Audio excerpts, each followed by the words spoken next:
woman on death row's tortured life and tragic crime. Lisa Montgomery, a 36-year-old mother of 4 from Kansas, traveled to Missouri a week before Christmas 2004 to acquire a rat terrier puppy from a woman she had met at a dog show.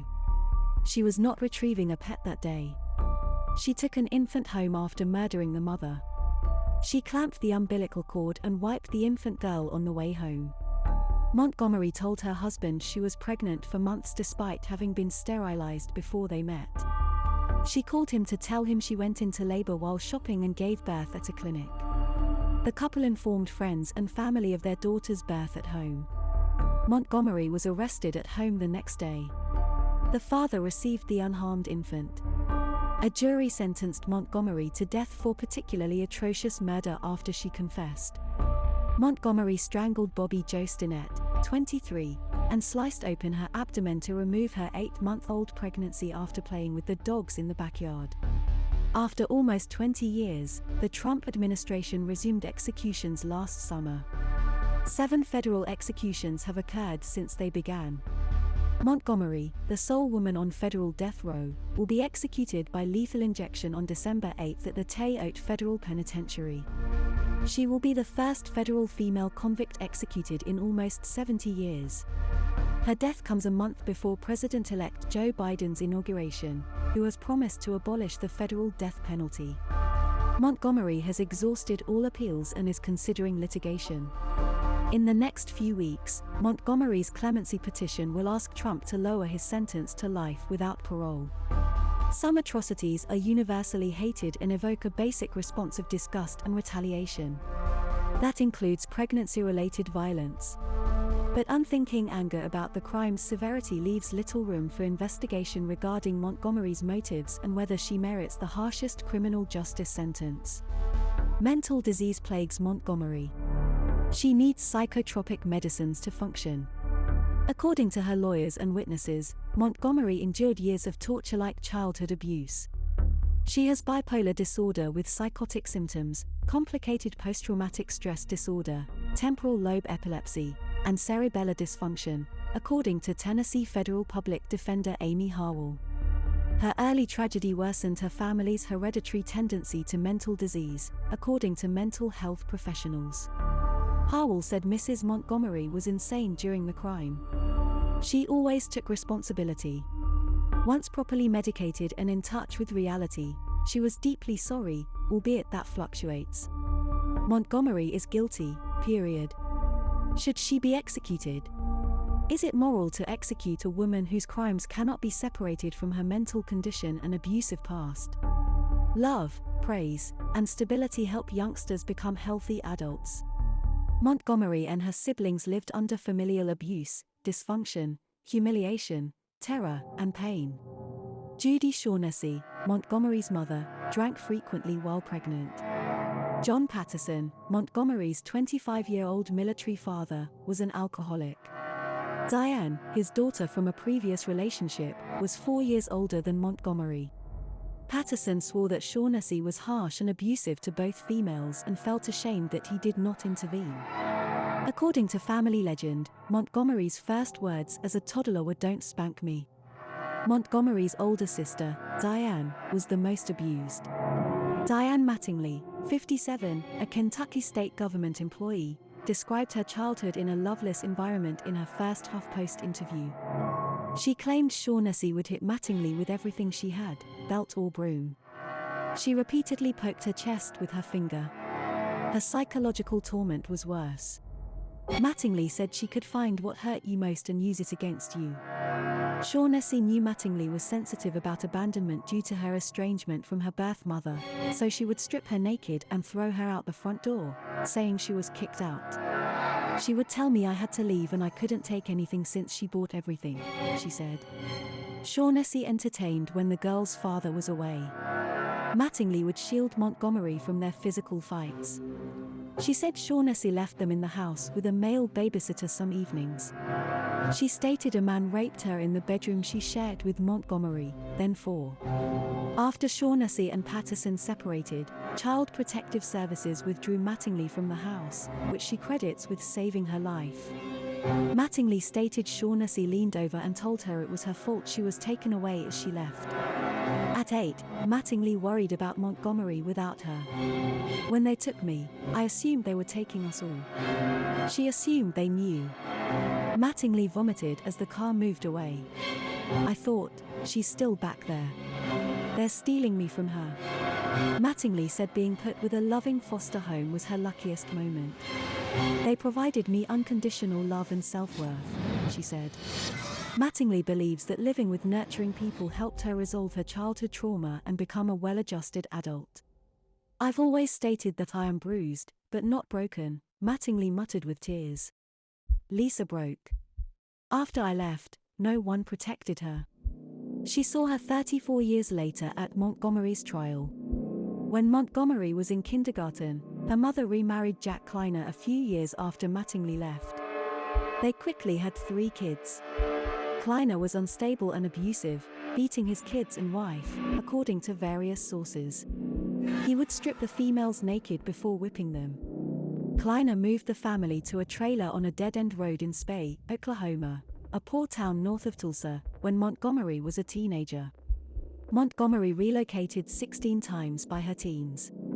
Kleiner assaulting and raping Montgomery in a trailer shed. Montgomery says Kleiner's plumber and electrician friends assaulted her in that shed to get paid for housework. Montgomery said her cousin, a deputy sheriff, that Kleiner and others raped her orally, vaginally, and anally as a teenager.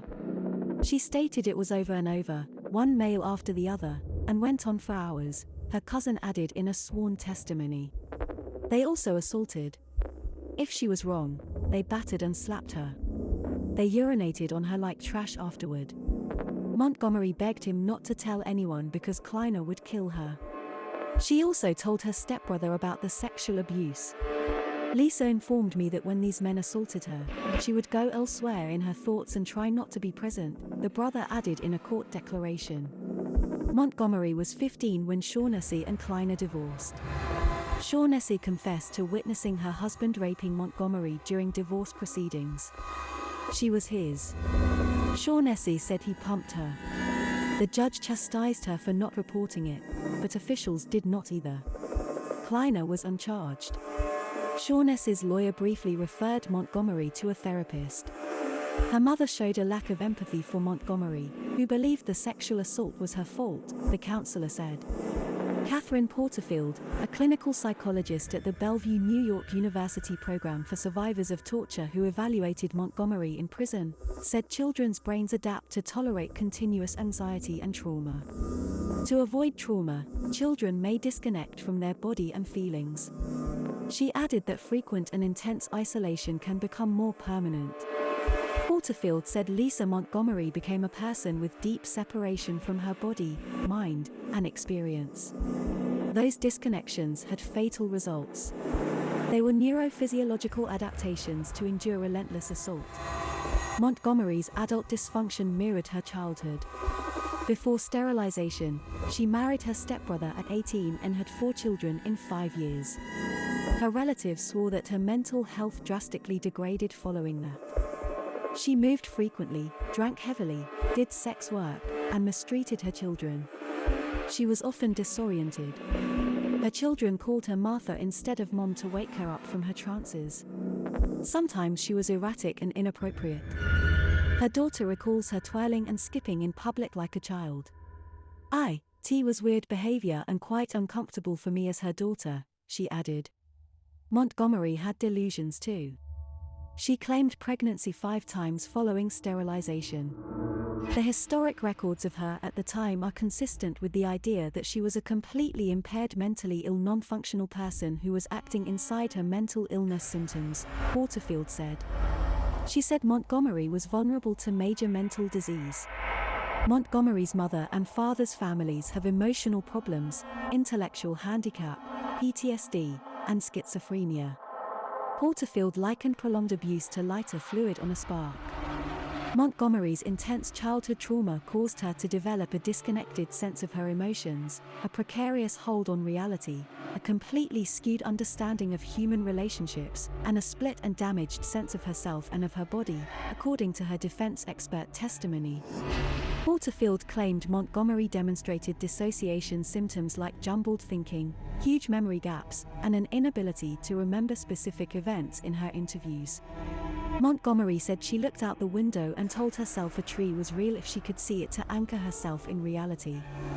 Porterfield said a loving adult who connects victims to healing tools can help severe childhood sexual assault victims recover. Montgomery was denied. Porterfield added, "It's not just the early mistreatment and psychological abuse and neglect, or her stepfather's horrible sexual abuse, or the sex trafficking. It's also people hearing, knowing, and doing nothing. And blaming her." Sandra Babcock, faculty director of the Cornell Center on the Death Penalty Worldwide and a death penalty expert, said women are rarely executed. About 2% of death row convicts are women. Since 1900, 54 women have been executed nationwide. She said prosecutors often portray women sentenced to death as deviant or abnormal. Prosecutors, in their closing argument, stated she had a dirty home, that she didn't cook and that she didn't clean, Babcock said. The concept that the proof of her awful mothering is part of what the jury could depend upon as a rationale to condemn her to death, it's something you would never find in a man's case. In every situation, Babcock has observed, trauma is overpowering. Her instance is one of the most extreme of all the ones I've looked at, she added. At the initial trial, she criticized Montgomery's defense team for neglecting to link childhood trauma to her adult behavior. In the previous 20 years, at least a dozen women in the US have killed a pregnant woman to abduct her baby, but Montgomery was the only one put to death. She claimed that in other cases, prosecutors or juries did not pursue the death penalty because the ladies were clearly mentally ill. Babcock alleged Montgomery had been neglected her entire life. Her parents, teachers who suspected abuse, and the courts who ignored her trauma as an adolescent. A decision has to be made, aside from guilt, regarding whether someone's act is so morally abhorrent that they deserve the death penalty, she said. People conflate punishment with culpability, she added. Lisa was penalized. They're claiming that life without parole is enough punishment for someone who endured what she did. The coronavirus issue has slowed Montgomery's legal team's clemency petition research. "We can't travel to talk to witnesses or prepare experts at this point," Montgomery's lawyer Howell said. The pandemic makes a 6-week clemency preparation period very difficult. She said she meets Montgomery regularly. 52-year-old grandma of 12 knits or needlepoints. Due to her mental state, Montgomery may not realize she is about to be executed. "If you met her, it would be impossible that she did this crime," Howell added. But it is something that she carries with her and that she mourns not only for the effect on her life and that of her family, but for the horrible effect on Mrs. Stinnett, who was killed, and also her family that was left behind. Diane, her big sister, feels terrible for leaving Montgomery in that shattered home so many years ago. She thinks Montgomery might have been different if he had been rescued and given loving, protecting caregivers. She has been let down over and over by those in charge, people who were supposed to care for her, Mattingly said. "I'm pleading for someone to say, she's been punished enough."